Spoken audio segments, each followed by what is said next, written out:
Rich, you go low in the background. Mailbag.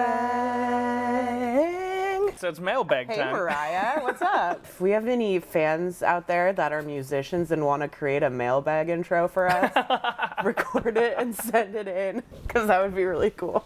This is from our old pal Troy Barber. Hi again, Troy. And thanks so much for the primer on different DVD regions. I bought a region-free DVD player and am now basking in the ability to rent stuff from you that I could not see in the past. I just finished watching the fun Ozploitation movie Death Cheaters, Code 4, from Australia. Man, do I need to watch that? Yeah, it's pretty good. And enjoyed watching John Hargreaves as a stuntman turned international spy for hire in this silly Brian Trenchard Smith movie. Sorry, I'm a fan. I might even rent Atomic Dog. Don't do it. Here's the thing.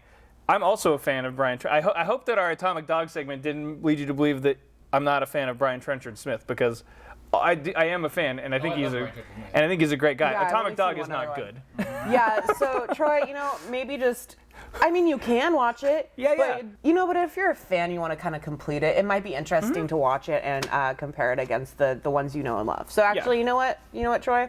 Rent Atomic Dog. Here's this question. I see on Letterboxd that Emily's been watching stuff at SIFF. I was curious as to your all's experience in the COVID era with virtual film fests. Any good stories? They have allowed me to attend some distant festivals for the first time. Fantastic Fest. That's my fest. It's going to be mine. I know. New fest because it's so easy. But on the other hand, it's not ever going to be as thrilling as exiting a theater with a bunch of other buzzing moviegoers after a new film really captures the imagination. Oh, and that is so true. The whole virtual cinema thing, I'm bad at it. Virtual film festivals. Well, first off, there's a long saga of me really wanting to go to Fantastic Fest for years and years with Kevin and Rich and Matt. And finally I was able to afford it last year and got my tickets, and I was so excited to eat barbecue and drink beer and watch movies. And COVID happened and I couldn't go. So it's hopefully maybe we'll have it in September. We're fingers crossed still. Crossed. Yeah, we're not. They rolled over my money, so I, whatever. But I did do the virtual Fantastic Fest, and I saw several things. I didn't do any of the events or anything like that. And then same with SIFF. I saw 6 movies at SIFF.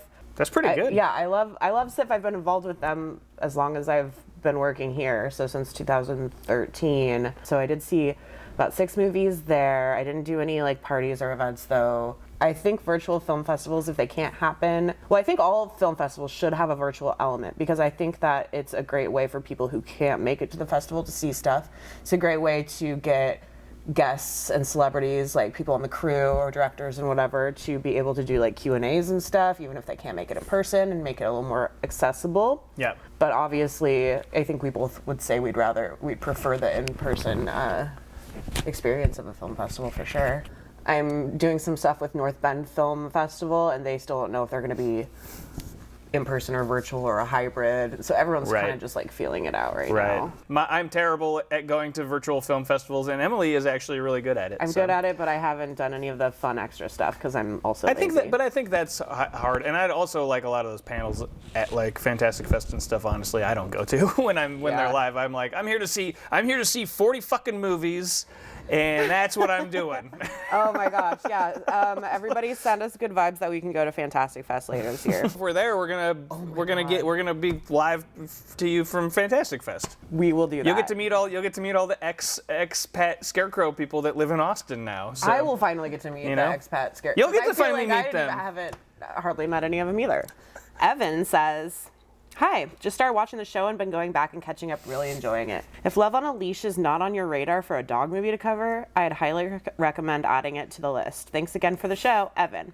Love on a Leash is actually on our list because our coworker Darcy got our buyer Mark to get it for the store. Yeah, what is even is this a recent movie? It's pretty recent, yeah. And I can't remember the plot, but it's about either a dog that's in love with a lady or a lady that's in love with a dog, and the dog wants to turn into a person so it can marry the lady, I think. Cool. I do the rent by mail orders at Scarecrow, so if you rent by mail, you're getting them from me.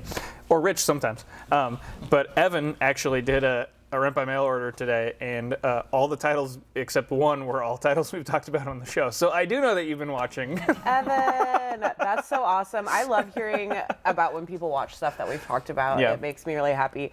So yeah, if you've watched anything we've talked about and you have an opinion on it, good or bad, you should email us, let us know. Absolutely. Oh, and the one that wasn't was a movie by the director of The Cat. So that basically counts. Oh, we got one more here.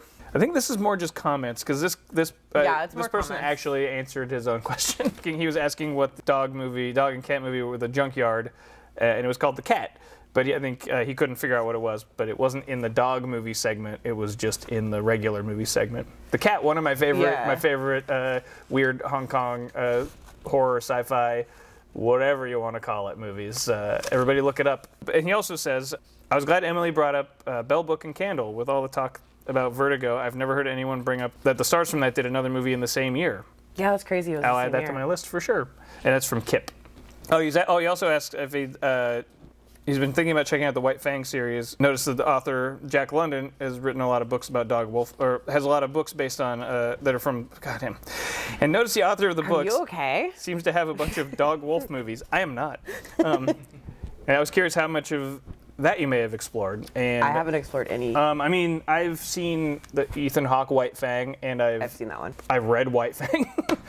So I don't know. I haven't explored a ton. We do actually have a Jack London section here, though. Well, maybe that could be something we tap into for another vibe of dog movie. Absolutely. Yeah. So thanks. But actually, that's good. That'll it is very helpful. It's more like adventure dog movies. So yeah, that's actually pretty cool. We'll get into that. Thanks, Kip.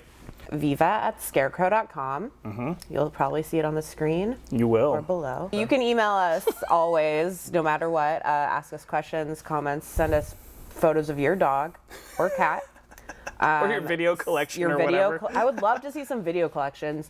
If you want to just mail us stuff, like if you have stickers for our bucket shelf, or if you have presents for us, if you have your favorite local beer that you would like us to drink. Yeah, you can either, if you live in the area, bring it by, or you can, if you don't live here, mail it to us. Bring it by. You can mail it to us, and our address is 5030 Roosevelt Way Northeast, Seattle, Washington 98105. So that's it for Mailbag. Mailbag.